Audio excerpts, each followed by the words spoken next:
1945. We're in the Raytheon lab in Massachusetts.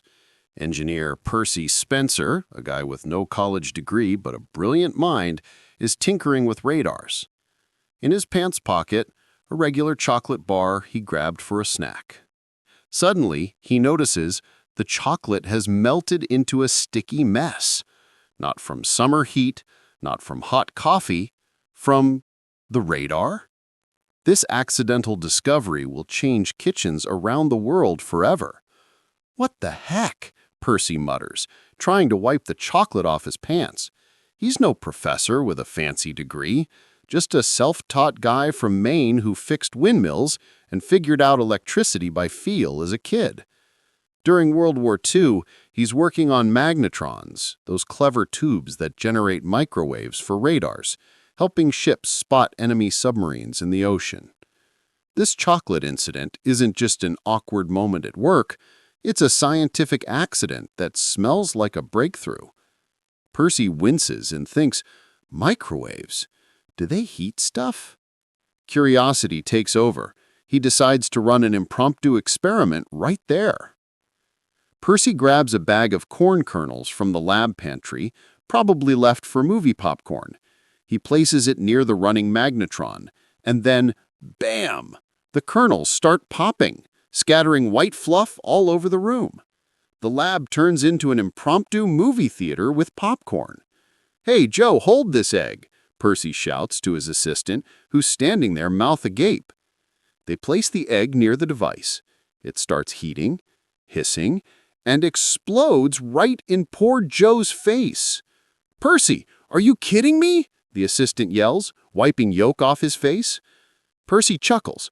Science isn't just discoveries, it's a bit of chaos too.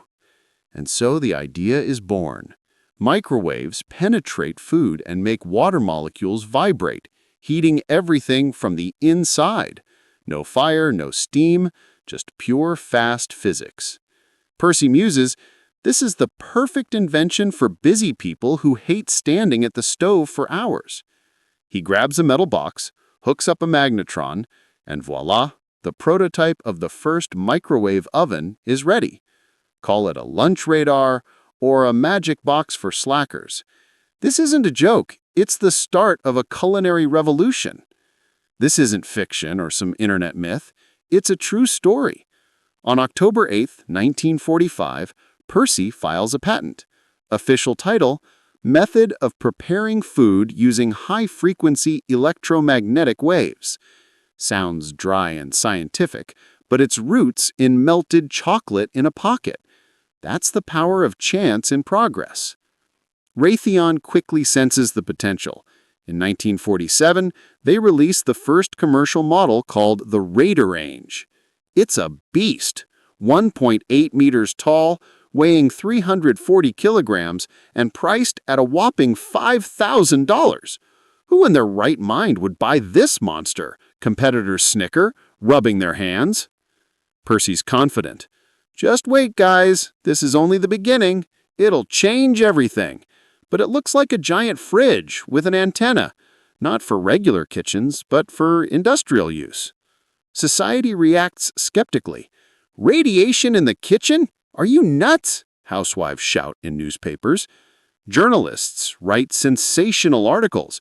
Radars for food? Is this the end of traditional cooking or the start of the apocalypse? People worry, what if it's bad for your health? Restaurants and hotels try it first. A chef puts a steak in the Radarange and in 3 minutes, done! Take my money, this is magic, they exclaim, wiping sweat from their brows. No more hours at a hot stove. Percy Spencer wasn't chasing a kitchen gadget. His job was improving military radars to win the war. This chocolate mishap was pure chance, turning a military technology into a household hit. Percy's alone in the lab late at night, popcorn scattered everywhere. Chocolate melted, corn exploded. What's next? A whole pizza? He scribbles notes feverishly. Microwaves excite water molecules, heating food evenly from the inside. Genius hides in simple observations and sticky pants. The first Radarange isn't meant for home kitchens. It's too big and expensive. They install it on cruise liners and hospitals and upscale restaurants. Imagine a microwave the size of a small cabinet priced like a new car. Competitors chuckle. Engineers from General Electric and others say, it's just a toy for the rich. No one will buy it. But Percy's no rookie. He already has over 150 patents to his name, from radar improvements to other gadgets. He keeps refining the technology. The boss walks into the lab. Percy, does this really work? Percy nods and turns on the prototype. Soup in a bowl starts steaming in a minute. The boss is stunned. Damn, it's like magic! Percy smirks. No, boss, it's just physics, with a hint of chocolate. Science with a dash of humor is the best recipe.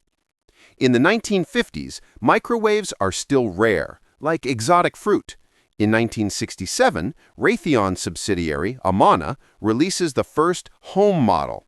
The price drops to $495. Still pricey, but more affordable. People start getting curious. Society's reactions are pure comedy. Traditional chefs grumble, "This is a device for lazy people. Real food is cooked over an open flame with soul." Busy moms, students, and office workers reply, "Dinner ready in 2 minutes? Give me 2 of those." The microwave becomes a symbol of freedom from kitchen slavery. Percy Spencer passes away in 1970, but lives to see the start of the triumph. By then, millions of microwaves are spreading worldwide.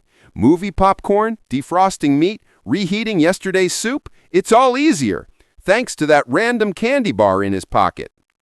2025. You're at work, in the office. You toss a lunch container in the microwave. Beep, done.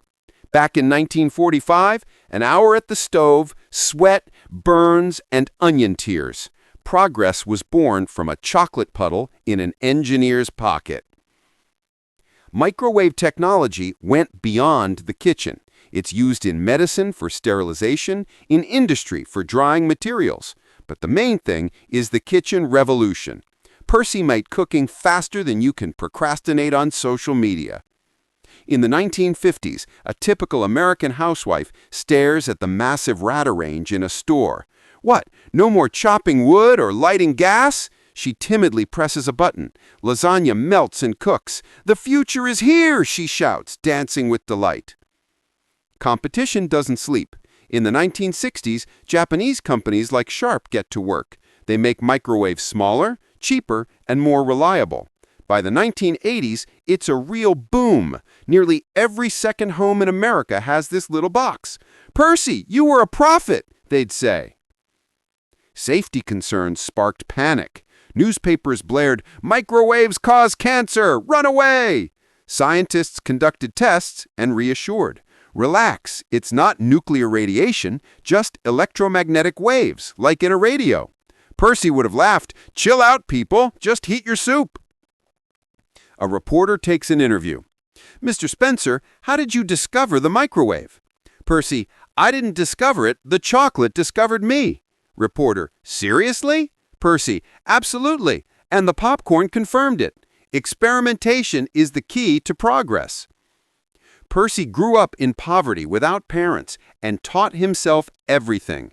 This adds irony. The great inventor who changed the world started by fixing old machines. His story is a reminder that geniuses aren't always in universities. In the lab after an egg explodes. Assistant Joe, "Percy, enough with blowing up food." Percy, "No, Joe, this is the future. Imagine, dinner in minutes, no mess." Joe sighs, "Fine, but the next experiment's on you." Percy just wanted to improve radars to win the war. Instead, he created a gadget that saves us from hunger in the middle of the night when we're too lazy to cook. The microwave isn't just an invention, it's a new lifestyle for busy humanity. Great discoveries rarely happen in sterile labs with plans. More often, they come from dirty pockets, exploded eggs, and random candy bars. Science thrives when chance meets curiosity and persistence. It all started because Percy didn't eat his chocolate in time. Next time your microwave goes beep and saves your dinner, mentally say thanks to that radar and Percy Spencer. Science isn't just facts. It's a delicious, sticky thing.